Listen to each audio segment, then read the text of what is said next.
안녕하세요.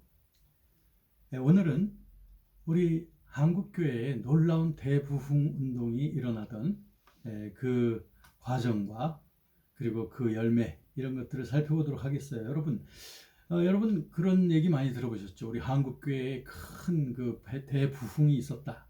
한국교회의 놀라운 부흥에 대한 그런 소식 많이 들어보셨죠?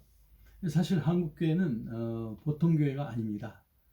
큰 부흥을 경험해 본 그런 교회가 우리 한국교회입니다.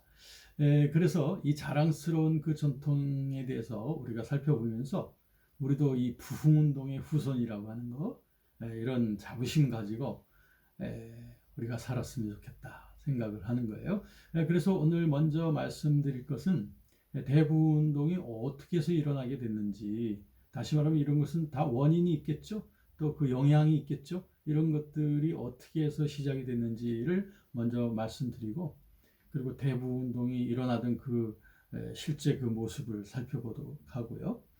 그리고 그 대부운동이 일어나고 난 다음에 한국 교회와 이 한반도에 어떤 그 변화가 생겼는지, 이런 것들에 대해서 이 흥미로운 주제를 살펴보도록 하겠습니다. 먼저 볼 것은 이 한국의 이 대부흥운동이 일어나게 될 때 이것은 그 영향이 있었던 것입니다. 그 하나의 그 외부적인 영향이 있었던 거죠. 그 외부적인 영향으로서 그 19세기 후반에 특히 미국의 남북전쟁 이후에 일어났던 여러 부흥운동의 영향이 우리 한국교회의 그 대부흥운동에 커다란 도화선이 되어지는 것을 먼저 말씀을 드려야 되겠어요. 1861년부터 65년까지 미국의 남북전쟁이 있었죠.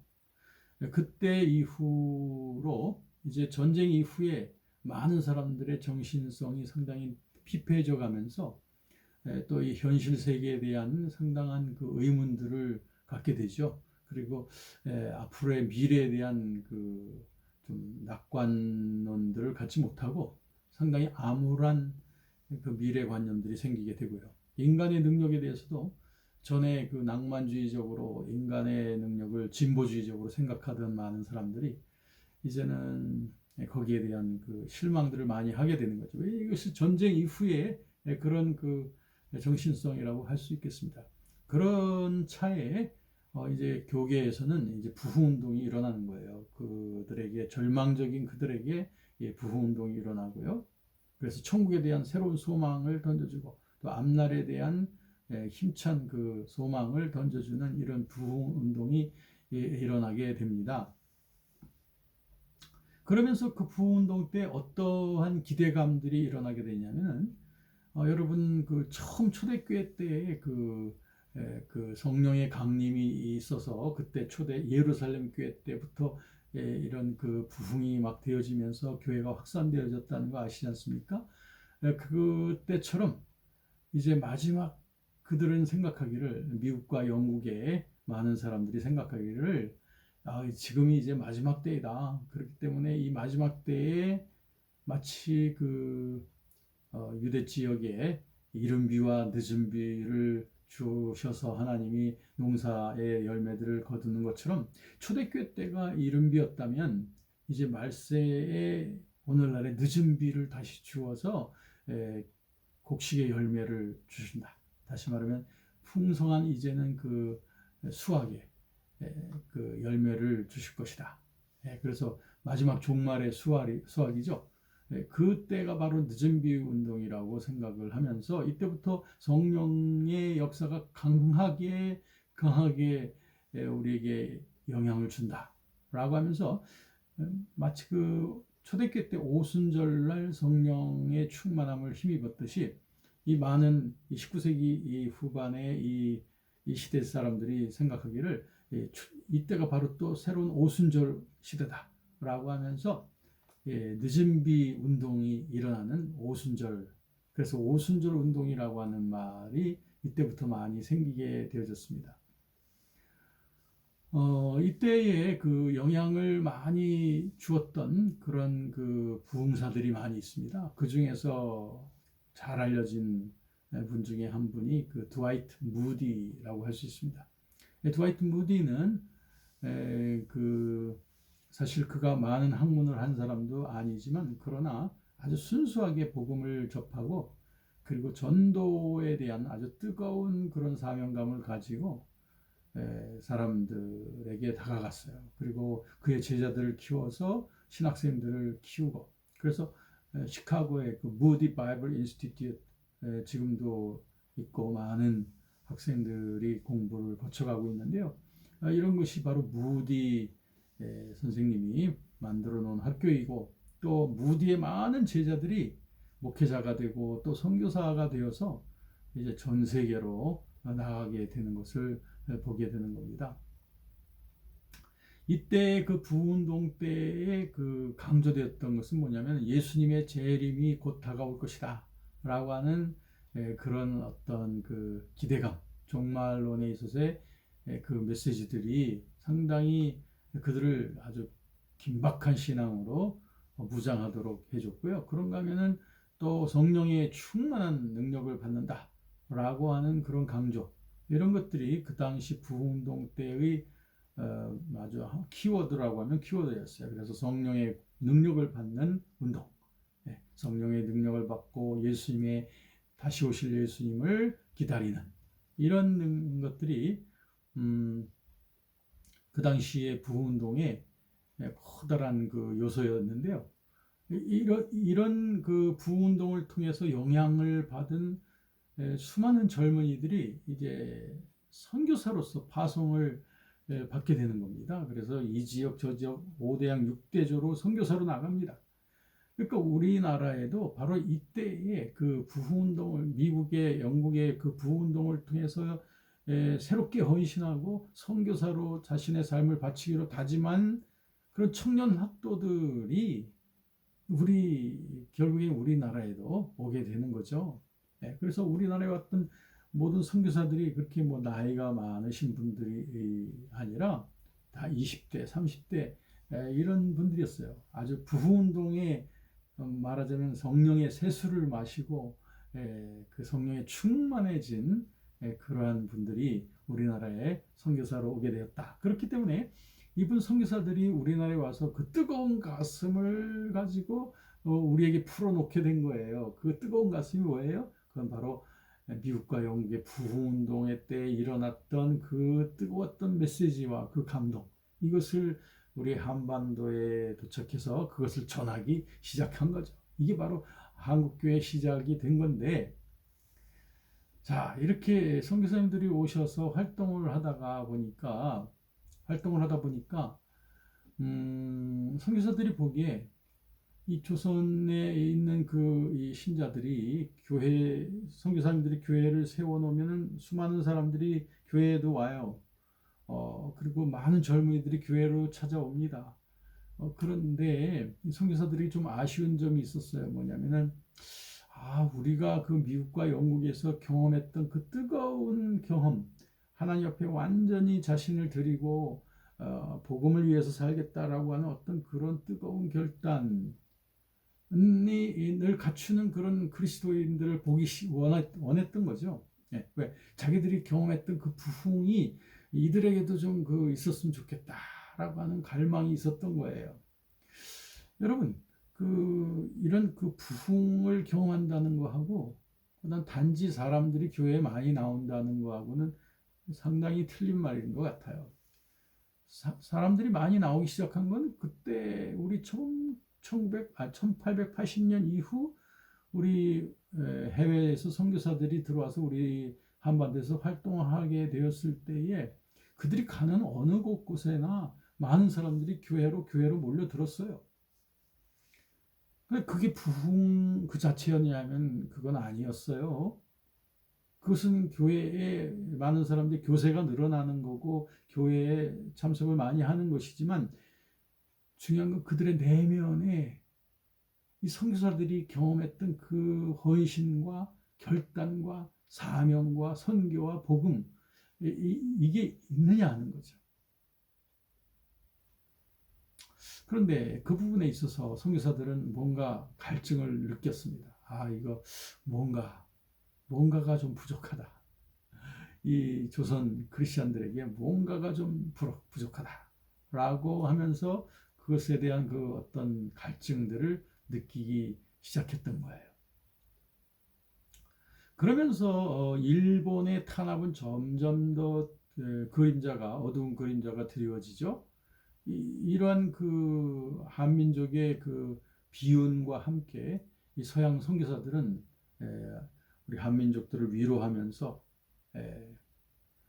그러면서 그 일본에 의하여 탄압받고 있는 이 한민족들, 그리고 한민족과 우리 한국 교회를 위로하고 그들에게 힘을 주기 시작한 거예요. 자, 그러면 이 선교사들이 그처럼 갈망했던 그 무언가, 그 부흥이죠. 이것이 그 선교사들이 들어왔던 1880년대에서부터 이런 일들이 계속되었느냐 하면 그렇지가 못하고 적어도 1880년대, 1890년대를 거쳐서 마침내 1900년도 이후로까지 넘어가기까지는 이런 그 대대적인 이런 어떤 부흥의 결실을 보지 못하고 있었어요. 물론 사람들은 많이 있었죠. 그런데 이제 해외에서 이런 그 부흥운동이 이곳저곳에서 일어나고 있었습니다. 그래서 뭐 1900년도 초에도 보면은 그 미국의 LA 지역에서도 부흥이 있었고 또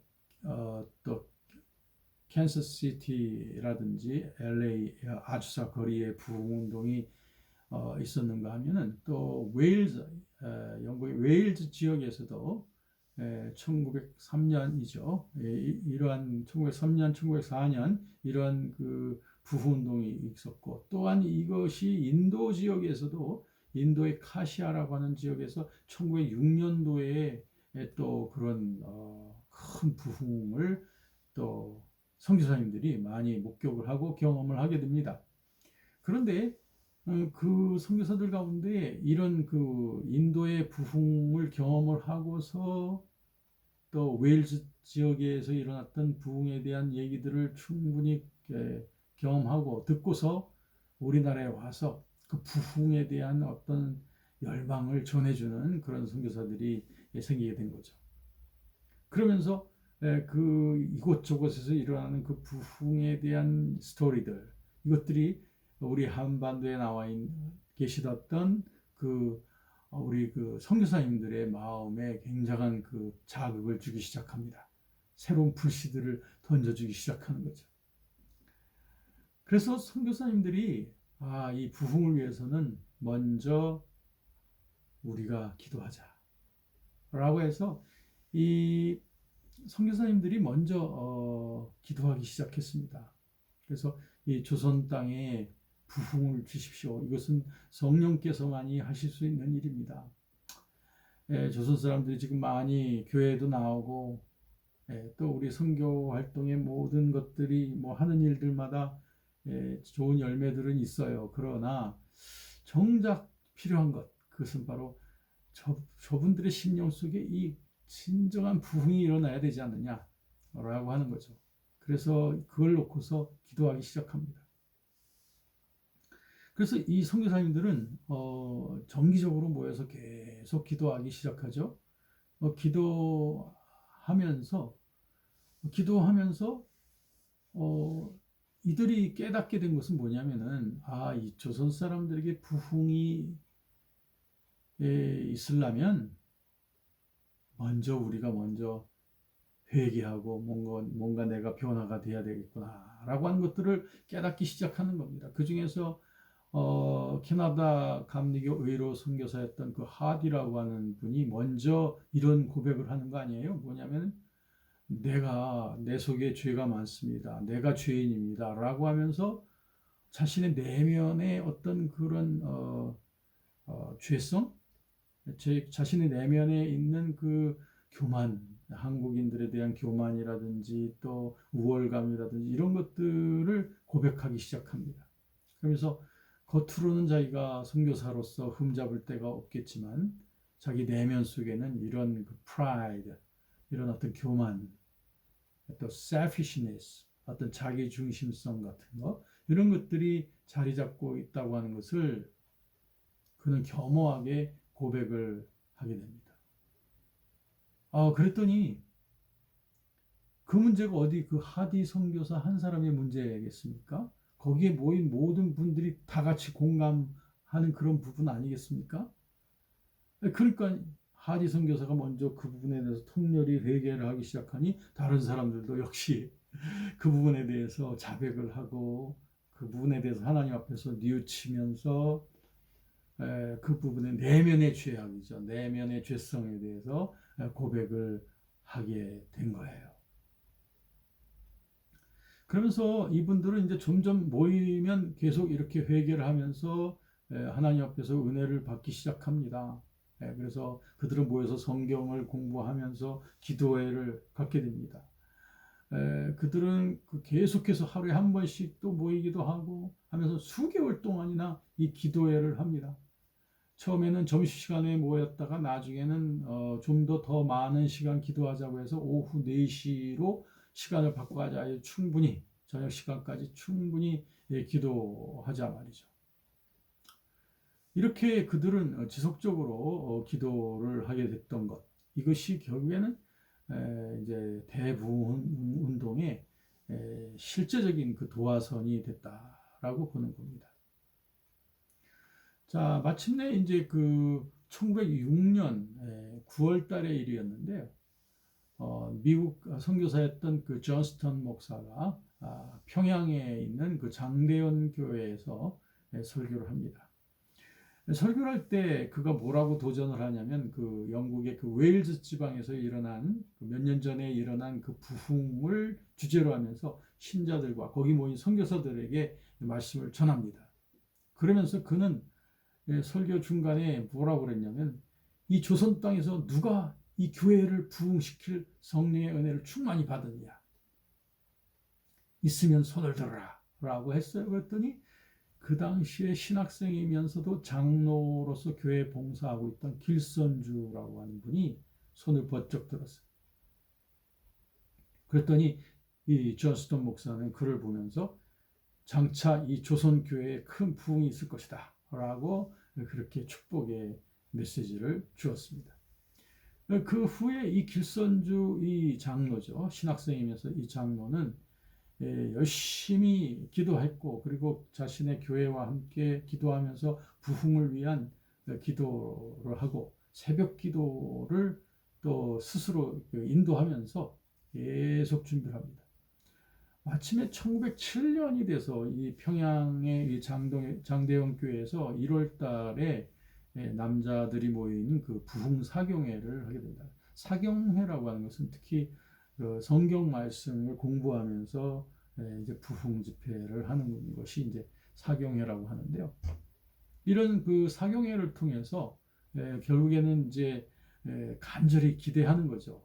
그래서 새벽에 계속 모여서 이들은 기도하면서 준비를 했던 겁니다. 1월 9일입니다. 1907년 1월 9일 1,500여 명 정도나 되는 많은 사람들이 그 장대현 교회에 모였습니다. 그때 길선주 장로가 설교를 합니다. 마음의 문을 열고 성령을 받아라 라고 하는 그런 어떤 메시지였습니다.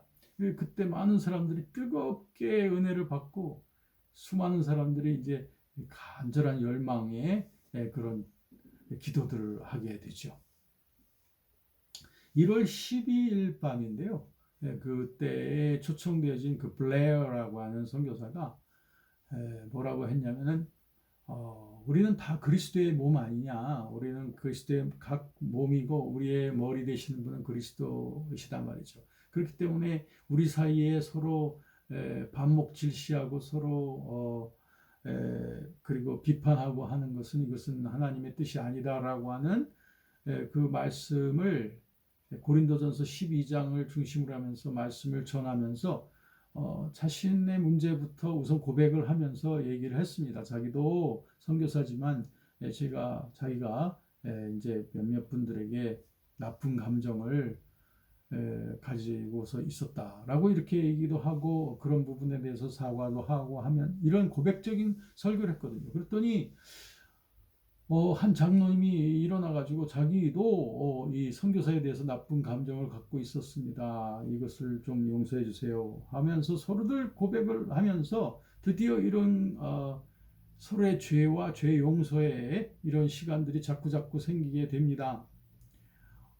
그러다 보니까 그 교회당 전체에 이제 많은 사람들이 자신의 죄를 뉘우치는 그런 기도, 그리고 용서받기 위한 그 기도, 이런 것들이 이제 계속해서 일어나기 시작합니다.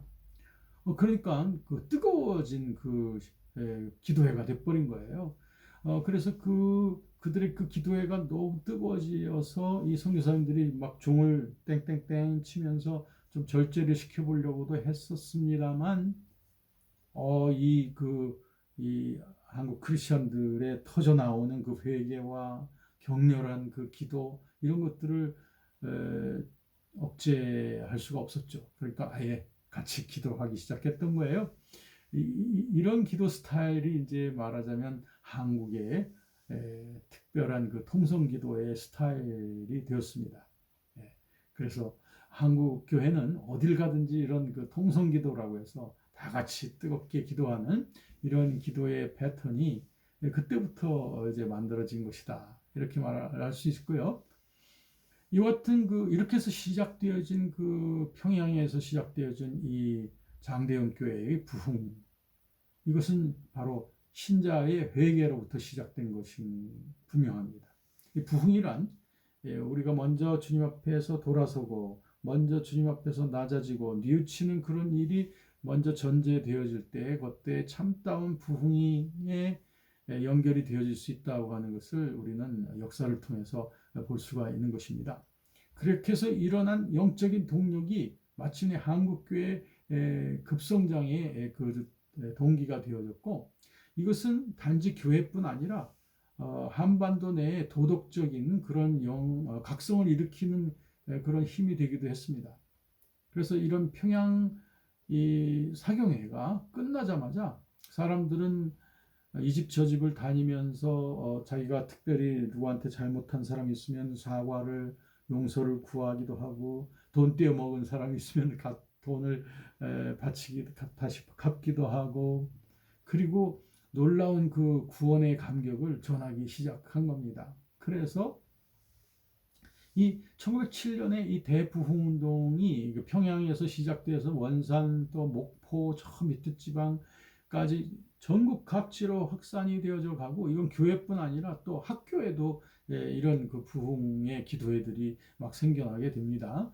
이렇게 해서 결국에 이 평양에서 시작된 이 대부흥운동으로 인해서 얻어지게 된 그 이후의 그 결과라고 하면은 무엇보다도 구원의 확신과 죄사함에 대한 그 확신을 체험한 사람들이 이 기쁜 그 구원의 복음을 전도하는 일, 복음을 전하는 일로 확산이 되어집니다. 그래서 많은 사람들이 그 당해 그 한 해 동안만 해도 1907년 한 해 동안만 해도 장로교에서는 1만 6천 명이 예수님을 믿게 되었고, 감리교에서는 1만 명이 새로 예수님을 믿게 되었다라고 하는 그 통계가 있어요. 네. 참다운 부흥은 이런 전도의 열매로서 나타나더라 하는 겁니다. 그런가 하면 이 참다운 그 부흥운동의 결과로 인해서 한국교회 내에 이제 드디어 복음적인 신앙이 뿌리를 굳게 뻗어가게 됩니다. 여태까지는 여러 가지 다른 동기로 인해서 교회에 나왔던 사람들도 있었죠. 많이 있었죠. 선교사들을 의지하려고 서구 문화를 좀 얻어보겠다고 하는, 또 일본의 그 탄압에 대항하여 뭔가 선교사들을 통해서 뭔가 그 서구의 세력으로 우리 한민족을 도울 수 없을까, 뭐 이런 일들 여러 동기들이 있었습니다. 또 여성들도 교회 활동을 통해서 사회생활을 하게 되는 그러한 터전이 되기도 하고, 이런 문화적인 그 많은 일들이 있었습니다만, 그러나 복음적인 신앙, 즉 하나님의 공의와 사랑, 죄에 대한 고백, 용서, 또 그리스도의 구속을 믿어서 구원받음, 또 성령의 임재에 대한 확신, 또 응답받는 기도의 체험, 그리고 앞으로 곧 오시게 장차 도래하게 될 그 어떤 그리스도의 재림, 또 죽음 이후에 받게 될 그 천국과 지옥의 그런 하나의 심판, 그리고 넷에 대한 천국에 대한 소망, 이런 것들이 이제 확실하게 뿌리를 내리게 되는 거죠. 이게 복음적 신앙이 이때부터 한국교회는 이 복음적 신앙의 터전 위에서 성장해 가게 되더라 하는 것입니다. 그리고 이 부흥운동 이후에 교회 생활 속에서 기도 생활이 아주 습관화되어져 가죠. 그래서 한국교회는 새벽 기도하는 교회, 한국교회. 그 다음에 철야 기도하는 한국교회. 또 금식기도 많이 하는 한국교회. 뭐 이런 기도를 통해서 한국교회가 급성장하게 됐다라고 하는 그런 다른 세계로부터의 그런 찬사를 우리가 그동안 많이 받아왔다라고 보면서 기도 생활, 그 다음에는 성경 연구, 성경을 열심히 읽고 성경을 하나님의 말씀으로 믿으면서 공부하는 한국교회, 이것이 우리의 특징으로서 갖춰지게 되었죠. 그런가 하면 이 부흥운동을 통해서 그들의 그 도덕 생활에 있어서도 상당히 향상이 되어집니다. 그렇죠. 부흥이 되니까 마음이 청결해지고 마음을 죄에 대한 고백을 하게 되고 새롭게 살게 되고 하다 보니까 도덕적으로도 향상이 되어지고, 이런 도덕적인 향상을 주위 사람들이 보고 그 때문에 또 감동을 받아서 이제 교회로 찾아 나오는 사람들이 또 많이 생겼죠. 그런가 하면은 그 교회와 국가 사이에 어떤 그 정교 분리적인 그런 입장은 좀 더 강화되어져 가는 게 아닌가 생각해요. 그 반면에 민족교회로서의 성격은 좀 약화되어지는, 즉 교회의 신앙이 좀 내세적이고 영적인 면에 좀 더 치중해 가게 되어지는 그 하나의 계기가 이 부흥운동이 하나의 그 박차를 가하게 해준 것이 아닌가, 이렇게 보게 되죠. 그런가 하면 이제 부흥운동 이후에 한국 교인들하고 선교사들 사이에 조금 껄끔했던 그런 이런 관계 속에 있었던 사람들도 이제 서로 공감을 갖고 서로 이해해 줄 수 있는, 그래서 서로 한 지체 의식을 가질 수 있는 이런 교회가 되었다. 이런 것들이 커다란 열매가 되겠습니다. 사실 그 평양 대부운동이 없었더라면 오늘날의 한국교회도 있을 수 없었을 것이다. 자, 이렇게 1907년에 평양 대부운동이 이례적으로만 이렇게 끝난 게 아니라 그것은 계속적으로 굵직굵직한 전도운동으로 이어져 갑니다. 그래서 특별히 그 100만 명 구령운동이라고 하는 아주 거대한 전도 프로젝트가 일어나게 되는데, 그것이 바로 이제 평양 대부운동을 통해서 얻어진 그 저력이죠. 이게 처음에는 5만 명을 놓고 목표로 기도하게 되다가 5만 명에 대한 계획이 20만 명으로 늘어나고 나중에는 이제 100만 명으로 늘어나게 된 거죠. 그래서 이렇게 그 점점 그 목표 설정이 점점 커가는 것을 보면은 이것을 그만큼 이들이 그 갖고 있는 그 저력과 그들의 그 니드가 또 그들의 그 활력이 상당히 강했던 것을 볼 수 있죠. 이게 바로 부흥운동의 힘이라고 생각을 해요. 자, 이렇게 100만 명 구령운동 때에 그 노방전도가 아주 굉장히 많이 했습니다. 노방전도라는 것은 길거리에서 전도하는 거죠. 길거리에서 만난 사람들에게 전도하는 거, 노방전도 많이 했습니다.